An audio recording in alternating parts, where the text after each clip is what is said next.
एक छोटे से गांव में एक लड़का रहता था जिसका नाम राजू था।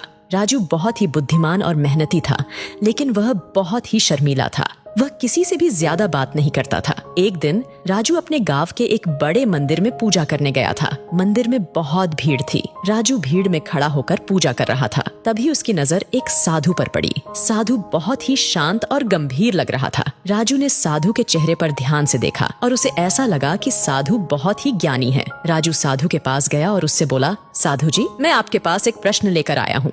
साधु ने राजू की ओर देखा और बोला, पूछो बेटा, मैं तुम्हारा प्रश्न सुनने के लिए तैयार हूँ। राजू बोला, साधु जी, मुझे यह समझ में नहीं आता कि लोग अक्सर बिना कुछ जाने किसी बात पर अपनी राय क्यों देते हैं। क्या यह सही है? साधु ने कुछ क्षण सोचा और फिर बोला, बेटा, यह एक बहुत ही महत्वपूर्ण प्रश्न है। बिना कुछ जाने किसी बात पर राय देना सही नहीं है। ऐसा करने से हम अक्सर गलत हो जाते हैं। यह हमारे लिए हानिकारक हो सकता है। राजू ने कहा, लेकिन साधु जी, लोग अक्सर ऐसा करते हैं। वे बिना किसी बात को जाने ही अपनी राय दे देते हैं। साधु ने कहा, बेटा, ऐसे लोग अक्सर अज्ञानी होते हैं। वे जीवन के अनुभव से नहीं गुजरे होते हैं, इसलिए वे बिना कुछ जाने ही राय देते हैं। राजू ने कहा, लेकिन साधु जी, ऐसे लोगों को कैसे समझा सकते हैं? साधु ने कहा, बेटा, ऐसे लोगों को समझाना बहुत मुश्किल होता है, लेकिन हम कोशिश कर सकते हैं। हम उन्हें यह समझा सकते हैं कि बिना कुछ जाने किसी बात पर राय देना सही नहीं है। राजू ने साधु को धन्यवाद दिया और वहाँ से चला गया। राजू ने साधु की बातों को ध्यान से सुना था।